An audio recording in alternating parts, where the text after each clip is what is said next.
Hello everyone. तो आज हम शुरू कर रहे हैं चैप्टर साउंड, चैप्टर नंबर 12, जो फिजिक्स का लास्ट चैप्टर है। चैप्टर का नाम है साउंड। इसको शुरू करते हैं। उसके बाद हमारे पास सिर्फ 2 चैप्टर के और न्यूमेरिकल रह जाएंगे। इसका न्यूमेरिकल इसके साथ साथ हम करते चले जाएंगे, और उसके बाद हमारे पास 2 चैप्टर के न्यूमेरिकल रह जाएंगे, force and law of motion का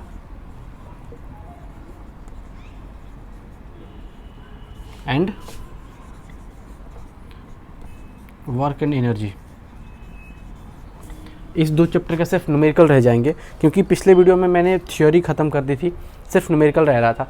न्यूमेरिकल में एक्चुअली आज मुझे न्यूमेरिकल ही करना था, लेकिन कुछ बच्चों का रिक्वेस्ट आया था कि सर पहले साउंड का थियोरी पार्ट करवा दो और साउंड वाले चैप्टर को करवा दो, उसके बाद आप न्यूमेरिकल्स करा देना। क्योंकि यहाँ भी जो मेरे पास बच्चे जो पढ़ते हैं वो भी, उनका भी रिक्वेस्ट यही था कि सर पहले साउंड का पढ़ा दो, उसके बाद इसके न्यूमेरिकल्स करा देना, ठीक है। तो इसी वजह से मैं किसी रिक्वेस्ट की वजह से ही मैं लेके आया हूँ आज साउंड, क्योंकि आज न्यूमेरिकल ही करना था इसका, force and law of motion का, ठीक है। तो पहले हम साउंड पढ़ेंगे, उसके बाद हम इसके न्यूमेरिकल्स पे चलेंगे। पहले हम पढ़ेंगे force and law of motion का न्यूमेरिकल, उसके बाद पढ़ेंगे हम क्या, वर्क एंड एनर्जी का न्यूमेरिकल, ठीक है।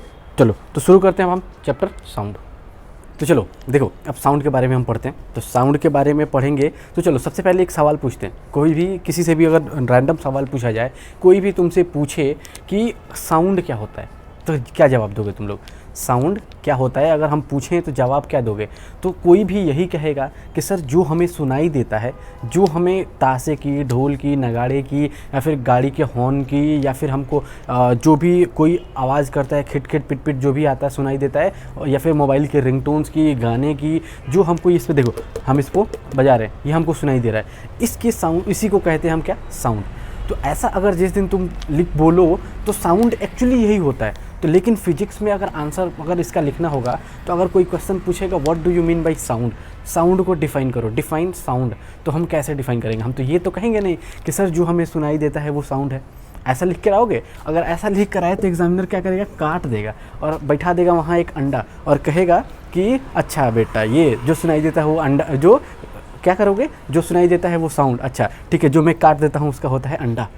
ये करके तुमको दे देगा, एग्जामिनर काट के 0 नंबर दे देगा। तो एक्चुअली अगर हमको डिफ़ाइन करना हो साउंड को इन अ फिजिक्स में, तो फिजिक्स में अगर हमको साउंड को डिफ़ाइन करना है तो हम क्या डिफ़ाइन करेंगे? तो हम क्या लिखेंगे उसके लिए? तो सबसे पहले देखो, तो अगर हम साउंड की बात करें, साउंड, तो हम इसको डिफ़ाइन कैसे करेंगे? तो डिफ़ाइन करने के लिए हम क्या करेंगे, या ऐसे देखो, तो sound is a form of energy. Sound is the form of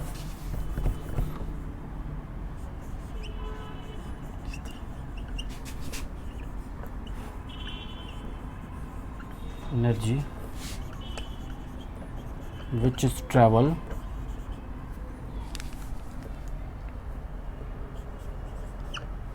in the form of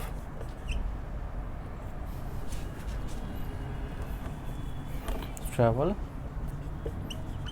in the form of waves। अब तुम लोग कहोगे कि सर सुनाई तो देता है हमको साउंड, अब ये एनर्जी और वेव्स कहाँ से आ गया? ठीक है, तो देखो अगर हम ध्यान दें तो क्या कह रहा है, sound is a form of energy. Sound भी एक एनर्जी का फॉर्म है। मैंने जब पिछले चैप्टर में वर्क एंड एनर्जी पढ़ा रहा था तो हम क्या बताए थे, कोई भी एनर्जी जो वेस्ट होता है, जब हम बोलते हैं तो हमारी एनर्जी वेस्ट होती है। वेस्ट होती है का मतलब क्या है कि खर्च होती है, लेकिन वो एक्चुअली में एग्जॉस्ट नहीं होता है, मतलब वो ट्रांसफ़र होता है एक फॉर्म से दूसरी फॉर्म में। मैंने यही बताया था तुमको कि क्या होता है कि law of conservation of energy में energy can neither be created nor be destroyed, ना हम बना सकते हैं ना डिस्ट्रॉय कर सकते हैं। मतलब क्या कि वो चेंज होती है सिंपली वन फॉर्म से अनदर फॉर्म में, यही बोले थे हमने। तो देखो ये कह रहा है कि is a form of energy, मतलब हम अपनी एनर्जी खर्च कर रहे हैं किस में, हम बोल रहे हैं, हम बोल रहे हैं तुमको सुनाई दे रहा है। तो जब हम बोल रहे हैं तुमको सुनाई दे रहा है, तो ये क्या है, एक वेव्स की फॉर्म में। अगर हम यहाँ से बोल रहे हैं तुमको सुनाई दे रहा है, या फिर तुम कान में हेडफोन लगा रहे हो या फिर मोबाइल में चला रहे हो, तो जो तुमको सुनाई दे रहा है वो किस फॉर्म में सुनाई दे रहा है, किसी ना किसी वेव्स के फॉर्म में जाएगा तभी सुनाई देगा। अब वेव्स की फॉर्म में कैसे जाएगा, वेव्स की फॉर्म में देखें तो हमारा क्या करता है, वेव्स भी मेनली कई 2-3 तरह के होते हैं। अब इसके बाद हम थोड़ा वेव्स के बारे में पढ़ेंगे कि जो वेव्स हम यहाँ लिखे हैं कि एक्चुअली वेव्स क्या होता है, तो एक वेव्स के बारे में भी हम पढ़ेंगे। तो मतलब हम यहाँ से बोल रहे हैं, हम यहाँ से बोलेंगे तुम्हारे पास सुनाई देगा, तो कुछ ना कुछ तो यहाँ से वाइब्रेट होगा, कुछ ना कोई मीडियम होगा जो तुमको तुम्हारे पास पहुँचाएगा, तभी तो तुमको सुनाई दे रहा है, अदरवाइज तुमको सुनाई नहीं देता। कुछ सुनाई दिया नहीं, मैं बोला तुम लोगों को सुनाई दिया नहीं, बोला मैंने कुछ भी नहीं बोला। लेकिन अगर कोई मीडियम बीच में नहीं हो, अगर मेरी कोई मीडियम बीच में नहीं होगा, तो जैसे मैं मुंह चला रहा था लेकिन बोल नहीं रहा था, तो तुमको सुनाई नहीं दे रहा था। ठीक, यही ना, यही रीज़न है कि अगर मैं तुमको कुछ बोलता हूँ, कुछ सुनाई देता है, तो कोई ना कोई मीडियम होनी चाहिए उसको सुनाई देने के लिए। और जब साउंड भी होता है, तो साउंड की भी अगर हम बात करें तो साउंड कितने तरह का होता है, साउंड 2 तरह का 2 या 3 तरह के होते हैं। एक तो होता है हमारे पास क्या, सोनिक, एक सुपरसोनिक, एक सबसोनिक, एक सुपरसोनिक, एक विजिबल ऑडिबल, एक इनऑडिबल। मतलब एक होता है हमारे पास ऑडिबल का, एक होता है इनऑडिबल का। ऑडिबल मतलब हमारे पास क्या होता है, जिसका रेंज होता है 20 हर्ट्ज से 20,000 हर्ट्ज तक। मतलब इनके बीच में अगर जो हमारे पास साउंड है, वो हमारे पास साउंड कौन सा होगा, ऑडिबल साउंड। अगर इन दोनों के बीच में अगर कोई साउंड होगा, वो होगा ऑडिबल साउंड। अगर इससे कम होगा तो भी इनऑडिबल होगा, इससे ज़्यादा होगा तब भी इनऑडिबल साउंड होगा। ठीक है, उसके बारे में भी हम पढ़ेंगे, लेकिन पहले थोड़ा हम इसके बारे में जान लेते हैं, फिर इसके आगे बढ़ते हैं। ठीक है, देखो, तो अगली बार से ये ध्यान रखना कि कोई भी तुमसे पूछे कि साउंड क्या होता है, तो तुम क्या बताओगे, sound is a form of energy which is travel in the form of wave. देखो जरा यहाँ पे, sound is a form of energy. अब तुम आज के बाद फिर कभी ये मत बोलना कि जो हमें सुनाई देता है वही साउंड होता है। हाँ भाई, सुनाई देता है वही साउंड होता है, लेकिन उसका फिजिक्स में या अगर डेफिनेशन बोलें तो डेफिनेशन हमको इस तरह से बोलना पड़ेगा। ठीक है, तुम ऐसे जाके तो एग्जाम हॉल में लिख के तो नहीं आ जाओगे कि जो हमें सुनाई देता है वही साउंड होता है। ठीक है, ऐसे बोलोगे तो एग्जामिनर कहेगा अच्छा बेटा, जो हमें मन करता है हम वही नंबर देते हैं। ठीक है, तो ऐसी गलती मत करना। ठीक है, तो देखो ये हो गया अब हमारे इसके बारे में, हमारे पास साउंड की सिर्फ डेफिनेशन हमको अभी यहाँ पढ़ना था, ये हो गया। अब यहाँ एक टर्म आता है वेव्स। तो वेव क्या होता है, वेव क्या होता है, अब उसके बारे में हम थोड़ा पढ़ लेते हैं, फिर इसके आगे बढ़ेंगे। ठीक है, तो देखो वेव के बारे में अगर हम पढ़ें तो वेव क्या होता है, देखो अभी हम इसके वेव को डिफ़ाइन करेंगे। तो वेव को अगर हम डिफ़ाइन करें तो वेव को कैसे डिफ़ाइन करेंगे, देखो ज़रा, देखो तो हम क्या लिखेंगे, disturbance of any medium, disturbance of any medium, मतलब कोई भी मीडियम है कि उसमें क्या करें हम, डिस्टर्बेंस प्रोड्यूस कर दें। मान लो कि अगर हमारे पास ये है, ये अगर हम इसमें डिस्टर्बेंस प्रोड्यूस कर रहे हैं, ये मूव कर रहा है, मतलब यहाँ वहाँ जा रहा है, तो मतलब क्या हो रहा है कि डिस्टर्बेंस प्रोड्यूस करने पे क्या होता है, हमारे पास ये मूव करता है, यहाँ से वहाँ जाता है, तो मतलब ये क्या करता है, वेव्स की फॉर्म में जा रहा है, मतलब इधर भी जा रहा है, इधर भी जा रहा है, इधर भी जा रहा है, इधर भी जा रहा है। मतलब क्या करेगा, किसी भी एक फिक्स पोजीशन से उसकी किसी भी चीज़ में डिस्टर्बेंस प्रोड्यूस कर देना। मान लो कि जैसे हमारे पास ये वायर है, अगर हम इसमें क्या करें, प्रोड्यूस कर दें, देखो जरा, देखो यहाँ पे देखना, हम क्या किया, हमने इसको खींचा, एक सेकेंड होल्ड कर लो, माइक निकल गया। देखो हम क्या कर रहे हैं, इसमें हम एक बार खींचे और देखो ये मूव कर रहा है ऐसे। उसी को क्या करो कि धागे को एक काम करो, धागे को एक दोनों तरफ से फिक्स करो, उसमें चुटकी पकड़ो और उसको पिंच आउट कर दो, मतलब खींच के छोड़ देंगे। तो वो क्या करते हैं, देखते हैं कि हम वो मूव आउट करता है, या फिर कहीं रस्सी बंधी होगी तो रस्सी में क्या करें, हम खींचेंगे और छोड़ देंगे।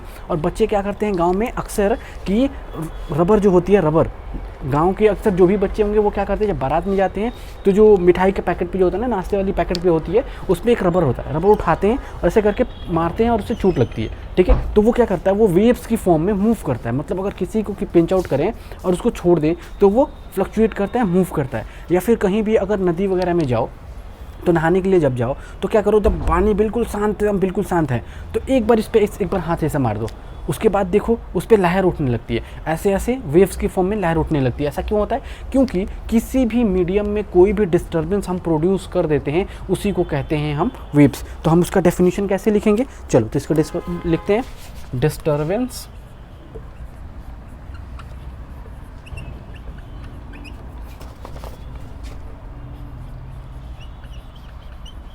produced in the medium, disturbance produced in the medium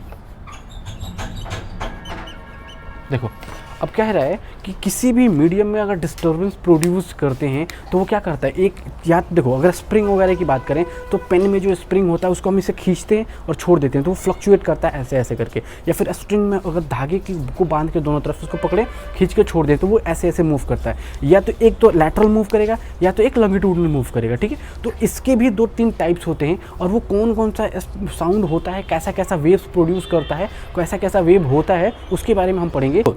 तो अब हम थोड़ा टाइप्स ऑफ वेव्स के बारे में बात कर लेते हैं। तो टाइप्स ऑफ वेव्स के बारे में अगर हम बात करें तो मेनली जो अगर हमको देखना है तो वो हमको करना है इलेक्ट्रोमैग्नेटिक वेव और मैकेनिकल वेव्स के बारे में।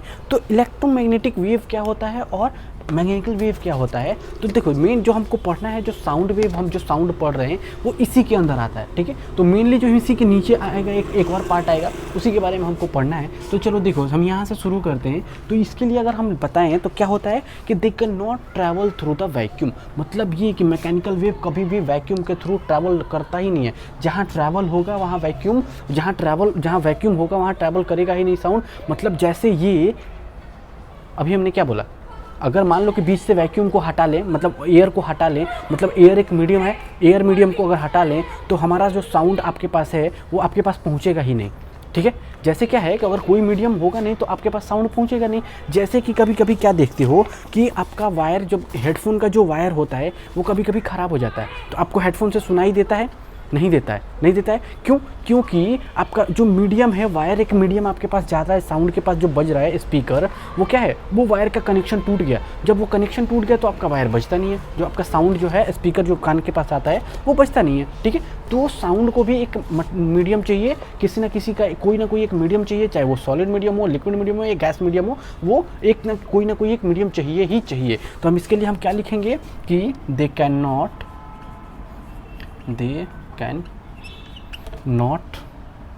travel through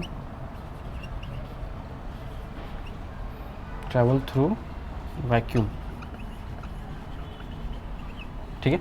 अब देखो अब कह रहा है कि ये ट्रैवल वैक्यूम में ट्रैवल नहीं करता है, ठीक है। तो इसी में अगर इसकी बात करें तो ये क्या होगा कि देखो they are generally travel from solid, liquid and gas. अब ये कह रहा है कि they are generally travel solid and liquid. अब इसकी इलेक्ट्रोमैग्नेटिक में क्या हो जाएगा, जैसे इलेक्ट्रोमैग्नेटिक में क्या होता है कि जो साउंड प्रोड्यूस होता है वो सॉलिड के थ्रू होता है या लिक्विड के थ्रू होता है, ठीक है। लेकिन इलेक्ट्रोमैग्नेटिक वेव्स हमारे पास क्या वैक्यूम में भी ट्रैवल करते हैं। जैसे कि रेडिएशंस हमारा क्या होता है, जैसे सनलाइट हमारे पास आती है, हीट आता है, लाइट हमारे पास आती है, साउंड अगर ऊपर से लेके जब हमारे पास बिजली कड़कती है तो हमको साउंड सुनाई देता है कि नहीं देता है ना।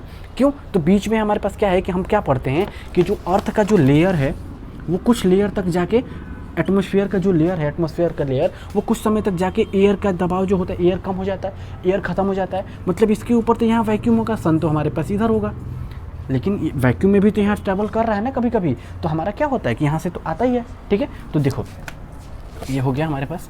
अब हम इसकी बात करते हैं। देखो तो हमारे पास इलेक्ट्रोमैग्नेटिक वेव की बात करें तो इलेक्ट्रोमैग्नेटिक वेव क्या हो जाएगा हमारे पास कि they can generally travel from solid,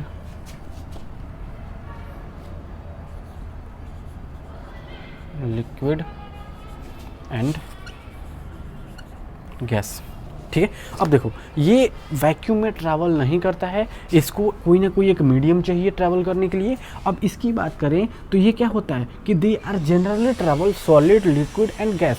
ये भी एक मीडियम के थ्रू ही चलता है, जिसमें क्या होता है सॉलिड भी होती है, लिक्विड भी होती है और गैस भी होती है, ठीक है। इसमें भी एक मीडियम चाहिए होता है, ठीक है। अब देखो अब अगर हम बात करें कि अगर ये इसी के लिए तो ये क्या होता है कि it is also travel in a vacuum, ये वैक्यूम में भी ट्रैवल करता है। तो हम इसके लिए क्या लिखेंगे, हम यहाँ पे कैन ऑल्सो ट्रैवल इन या फिर ट्रैवल थ्रू वैक्यूम, ठीक है। ये वैक्यूम में भी ट्रैवल करता है सम टाइम, कभी कभी, हमेशा नहीं बट कभी कभी ये वैक्यूम में भी ट्रैवल करता है। अगर हम इसकी बात करें इसमें, तो ये क्या होता है कि दे नीड मटेरियल मीडियम, कोई ना कोई एक मटेरियल मीडियम चाहिए इसको ट्रैवल करने के लिए। तो हम इसके लिए क्या लिखेंगे, दे नीड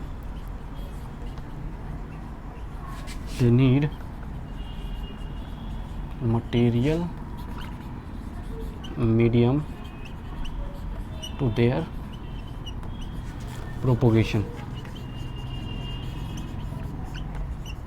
प्रोपोगेशन मतलब होता है जो हम मूव करता है, ठीक है। इसके लिए कोई ना कोई एक मटेरियल मीडियम चाहिए क्या करने के लिए, मूव करने के लिए, ठीक है। तो देखो अब अगर हम बात करें इसकी एग्जांपल्स की बात करें तो एग्जांपल्स में भी हम क्या लिख सकते हैं, देखो ज़रा इसके लिए एक सेकेंड। देखो अगर इसके एग्जांपल के लिए हम बात करें तो देखो जितने भी रेडिएशंस होते हैं, जितने भी रेडिएशन वाले जो हमारे पास वेव्स होते हैं वो क्या होते हैं, ऑल रेडिएशंस।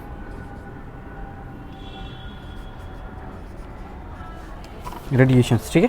अब ज़रा देखो अगर इसके एग्जांपल की बात करें तो इसके एग्जांपल में कौन कौन सा एग्जांपल हो जाएगा। अब ज़रा देखो जो वाटर के वेव में, वाटर के ऊपर जो हम वेव बना देते हैं, जैसे क्या होता है कोई भी सन्नाटा वाला वाटर है, बकेट में भी होगा तो अगर इसको हम हाथ मारेंगे तो वो क्या करता है, वेव्स की फॉर्म में जाने लगता है। तो हम इसके लिए एग्जाम्पल में क्या लिख सकते हैं, वाटर वेव। दूसरा होता है हमारे पास स्प्रिंग वेव, और इसकी बात करें तो एक स्ट्रिंग वेव भी होता है, स्ट्रिंग वेव। उसके बाद होगा हमारे पास एक साउंड वेव।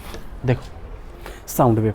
अब ज़रा देखो जो मेन हमको पढ़ना है वो इसके बारे में पढ़ना है, इस चैप्टर में हमको इसके बारे में पढ़ना है, साउंड वेव के बारे में। लेकिन इसी को पढ़ने के लिए हमको पूरी नॉलेज चाहिए कि आखिर ये होता क्या है, मूव कैसे करता है, कैसे कैसे रिक्वायरमेंट होती है और क्या क्या होता है, ठीक है। तो देखो ये हो गया हमारे पास, देखो ये हो गया, ठीक है। अब इसके बाद हमारे पास क्या होता है कि मैकेनिकल वेव्स के भी कुछ टाइप्स होते हैं। ये हमारे पास इनके बारे में थोड़ा सा नॉलेज लेना था, हमने ये नॉलेज ले लिया। अब इसके बाद हमारे पास इसका कुछ 2 टाइप्स होता है, इसमें कौन कौन सा टाइप होता है और कैसे कैसे टाइप्स होता है उसके बारे में हम थोड़ा पढ़ लेते हैं। जैसे कि स्प्रिंग वेव है और स्ट्रिंग वेव है। स्प्रिंग वेव में दूसरे तरह का वेव्स बनते हैं और स्ट्रिंग वेव में दूसरे तरह का वेव बनता है, ठीक है। तो वो 2 टाइप्स का वेव है, उसको पढ़ते हैं, फिर इसके आगे बढ़ते हैं इसके चैप्टर पे, ठीक। तो अब हम हमारा क्या है कि मैकेनिकल वेव अभी हमने पढ़ा था कि मैकेनिकल वेव क्या करता है कि कोई ना कोई एक मीडियम रिक्वायरमेंट होती है उसको ट्रैवल करने के लिए। इसमें ये वैक्यूम में ट्रैवल नहीं करता है। तो इसी के लिए भी अब हमारे पास मैकेनिकल वेव के भी 2 पार्ट होते हैं। एक होता है हमारे पास ट्रांसवर्सल वेव्स और दूसरा होता है लॉन्गिट्यूडनल वेव्स। अब जो ट्रांसवर्सल वेव्स आता है उसको हम क्या कहते हैं और जो लॉन्गिट्यूडनल वेव्स आता है उसे हम वो क्या कहते हैं, उसके क्या कहते हैं, ठीक है। तो उसके बारे में अगर हम बात करें तो मेनली जो हमारे पास जो ट्रांसवर्सल वेव्स होता है वो किस में होता है, उसी को हम कहते हैं। अगर एग्जांपल लिखें इसकी तो यही होता है हमारे पास क्या, स्ट्रिंग वेव, स्ट्रिंग वेव्स, ठीक है। और अगर इसके लिए हम बात करें तो इसी में होता है हमारे पास का, अगर एग्जांपल बात करें तो ये होता है स्प्रिंग वेव, स्प्रिंग वेव्स, ठीक है। स्ट्रिंग वेव्स में जो स्ट्रिंग का मतलब क्या होता है, धागा। तो अगर धागे को मान लो कि चलो देखो हम यहाँ दिखाते हैं, अगर धागा है यहाँ पे, इसको हमने यहाँ बांध दिया, चलो इसको दूसरे पेन से करते हैं, दिखेगा अच्छे से, ठीक है।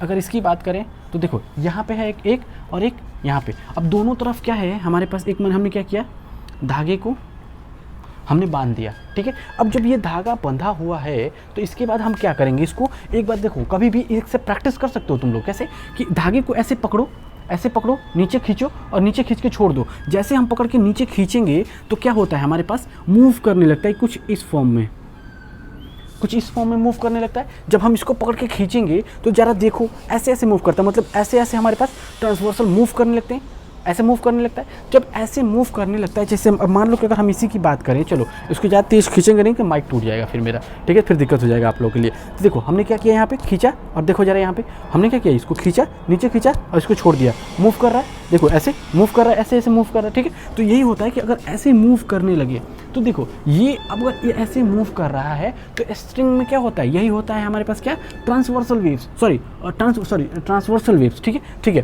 Transversal waves. अब कह रहा है लॉन्गिट्यूडनल वेव्स क्या होता है। अब लॉन्गिट्यूडनल में हम कह रहे हैं कि स्प्रिंग का वेव्स। अब स्प्रिंग का वेव्स मतलब क्या, मान लो कि हमारे पास क्या है, ये फिक्स्ड है दोनों तरफ से, ये फिक्स्ड है, ठीक है। अब जरा देखो स्प्रिंग को हम क्या कर रहे हैं, यहाँ से एक बार ऐसे क्या कर रहे हैं, मूव, यहाँ पे हमने लगा दिया, ठीक है। अब इसमें क्या करेंगे हम कि इसमें एक फोर्स हमने लगाया, इसको खींचा, जब इसको खींच के जब हम छोड़ेंगे, जब इसको अपनी तरफ खींचे और इसको छोड़ दिए, तो जब खींच के हम इसको छोड़ेंगे फोर्स लगाने के बाद, तो ये क्या होगा, जब हम देखते हैं कि जब इसको खींच के छोड़ते हैं तो ये ऐसे ऐसे मूव करता है, ऐसे ऐसे मूव करेगा, मतलब ये मूव करता है तो क्या होता है, देखो ज़रा, कभी कभी क्या होगा, ऐसे सिकुड़ जाएगा और कभी कभी थोड़ा दूर दूर जाएगा, फिर सिकुड़ जाएगा, फिर दूर दूर जाएगा, फिर ऐसे करके चला जाता है, ठीक है। तो देखो कभी कभी क्या होता है, इसको हम थोड़ा सही से बना देते हैं, देखो इसको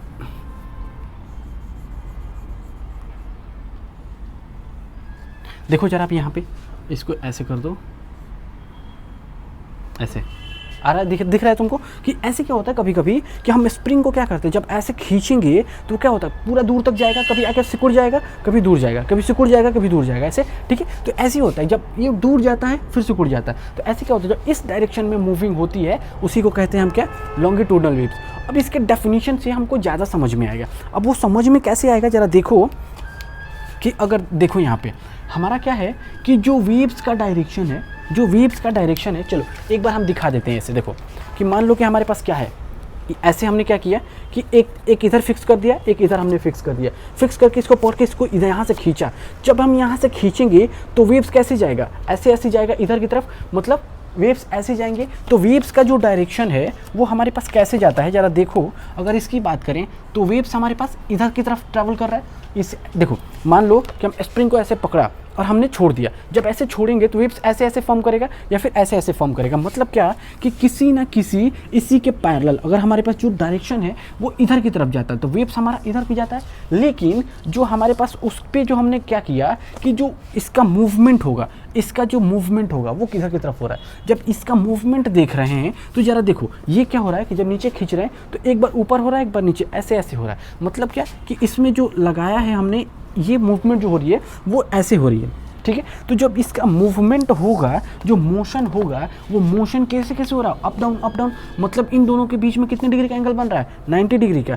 अगर अब समझो, अब क्या है कि यहाँ पे क्या होता है, अगर डेफिनेशन बनाना होगा तो हम कैसे बनाएंगे कि if the movement of the string या फिर मूवमेंट ऑफ द पार्टिकल, किसी भी पार्टिकल का मूवमेंट अगर क्या हो, ये मूवमेंट ऐसे ऐसे हो रहा है, और जो मूवमेंट ऑफ द पार्टिकल और मोशन ऑफ द वेव्स के बीच में 90 डिग्री का एंगल बने, मतलब एक दूसरे के परपेंडिकुलर हो, तो उस वेव को हम क्या कहते हैं, ट्रांसवर्सल वेव, ठीक है। और अब इसमें आते हैं, तो जरा देखो हमारे पास क्या हो, मूवमेंट ऑफ द वेव्स और मोशन ऑफ द पार्टिकल। अब motion of the particle, motion ऐसे ऐसे मूव कर रहे हैं, मतलब ऐसे ही मूव कर रहे हैं। अब ये देखो जरा कि दोनों क्या है, एक दूसरे के पैरेलल है।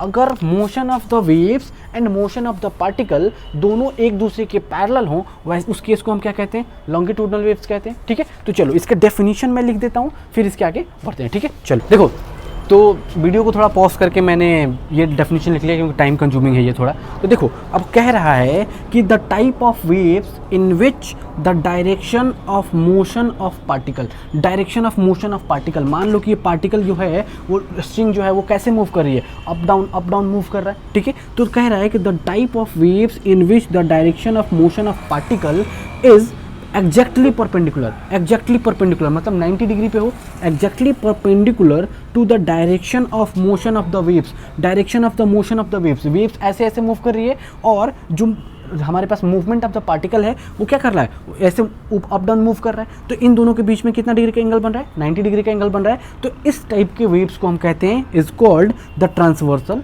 वेव्स, ठीक है। अब इसकी डेफिनेशन की बात करें तो जरा देखो, मैंने देखो कलर चेंज करके इसलिए लिखा क्योंकि काफ़ी मैं छोटा लिखा हूँ और छोटे में थोड़ा कम दिखाई देगा, इसलिए मैंने कलर चेंज कर दिया। अगर सेम कलर का होता तो दिखाई देने में थोड़ा दिक्कत होता है, और ये हौच पौच होकर मिल जाता है एक ही में। देखो तो अब इसकी हम डेफिनेशन की बात करें तो इसकी डेफिनेशन के लिए क्या होगा, देखो the types of waves in which the direction of motion of particle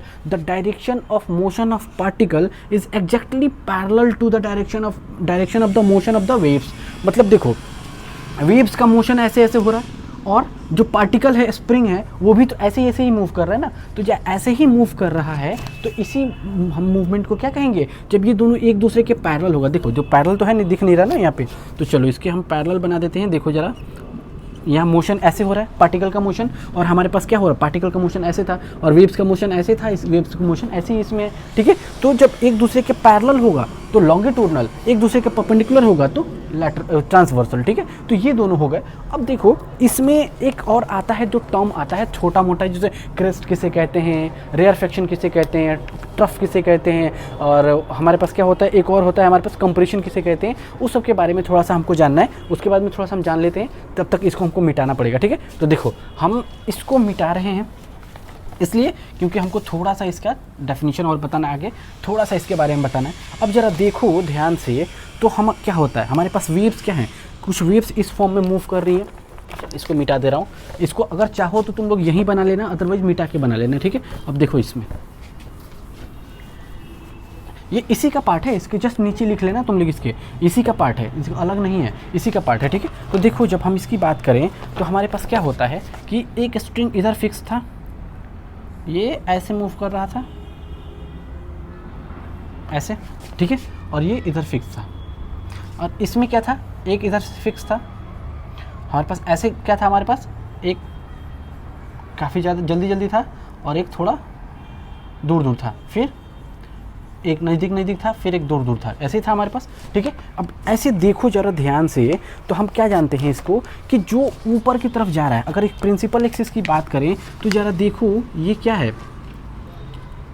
ये एक प्रिंसिपल एक्सिस है इसके लिए, और इसके लिए भी क्या है, ये एक प्रिंसिपल एक्सिस हो जाएगा, ठीक है। तो अब अगर हम देखें तो जो ऊपर की तरफ उठता है उसे कहते हैं क्या, क्रेस्ट, ठीक है, और जो नीचे की तरफ जाता है उसे कहते हैं हम ट्रफ।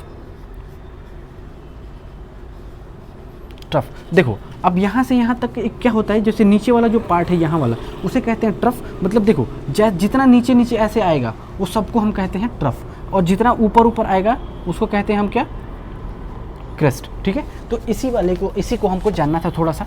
तो एक हो गया क्रस्ट एंड एक दूसरा हो गया ट्रफ, ठीक है। अब देखो अब इस वाले में, ये तो ट्रांसवर्सल वाले के लिए आएगा, ट्रांसवर्सल के केस में ही क्रेस्ट और ट्रफ आएगा। अब देखो ये भी क्रेस्ट हो जाएगा, ये भी ट्रफ हो जाएगा, ये भी क्रेस्ट हो जाएगा, और यहाँ पे एक नीचे जो आएगा ये वाला, यहाँ से जो ये वाला आएगा ये हमारे पास हो जाएगा ट्रफ, ठीक है। तो ये हमेशा ध्यान रखना। अब आते हैं इस वाले पे, तो इस वाले टर्म पे क्या होता है, अब इसमें देखो जरा, यहाँ पे जो जल्दी यहाँ से यहाँ पे है, तो इसी को हम क्या कहते हैं, इस वाले को कहते हैं हम क्या, कंप्रेशन। और जो यहाँ पे देखो ये जो दूर है इसको कहते हैं हम क्या, रेयरफेक्शन। कंप्रेशन और रेयरफेक्शन, तो ये हो जाएगा, यहाँ पे हो जाएगा कंप्रेशन, यहाँ पे हो जाएगा रेयरफेक्शन, ठीक है। तो compression rarefaction, compression rarefaction, compression rarefaction, एक के बाद एक दूसरा आता है। जरा देखो यहाँ पे कि ये हो जाएगा क्रेस्ट, तो दूसरा ट्रफ आएगा, फिर क्रेस्ट आएगा, फिर ट्रफ आएगा, फिर क्रेस्ट आएगा, फिर ट्रफ आएगा। वैसे यहाँ पे है कि यहाँ पे क्या है, compression rarefaction, compression rarefaction, compression rarefaction, ऐसे करके वो ट्रैवल करते जाता है, ठीक है। तो चलो इसके बारे में ये सब हो गया। अब थोड़ा सा इसके बारे में हमको पढ़ना है कि जो एप्लीकेशंस जो होते हैं, जो टर्म्स होते हैं कुछ हमारे पास वेव्स के, जो हमारे पास पैरामीटर्स होते हैं, वेव्स के कौन कौन सा पैरामीटर होता है, जैसे कि हम अगर पढ़ें तो वेवलेंथ क्या होता है, फ्रीक्वेंसी क्या होती है, टाइम पीरियड क्या होता है, और हमारे पास लॉन्गिट्यूडनल लैटिट्यूडनल क्या, अगर जो भी हमारे पास पढ़ें, क्रेस्ट ट्रफ क्या होता है उसके बारे में, तो हम थोड़ा सा उसके बारे में जानकारी ले लेते हैं, फिर हम इसके आगे बढ़ेंगे, ठीक है। तो ये सारे जितने टर्म्स थे हमारे पास, लैटिट्यूडनल, लॉन्गिट्यूडनल, ये सारे हो चुके हैं। अब थोड़ा सा हमारे पास बचता है वेव्स के पैरामीटर्स जो हैं, सिर्फ उसके बारे में हमको पढ़ना है। उसके बाद हम न्यूमेरिकल्स पढ़ेंगे, और हमारे पास डिस्टेंस कैसे, किसी भी साउंड का कितना टाइम लगेगा, जो हमारे पास विजिबल, जो ऑडिबल साउंड होता है वो क्या होता है, इनऑडिबल साउंड क्या होता है, उसकी रेंज क्या होती है, वो सारे के बारे में हम नेक्स्ट वीडियो में पढ़ेंगे, ठीक है। तब तक के लिए bye and all the best.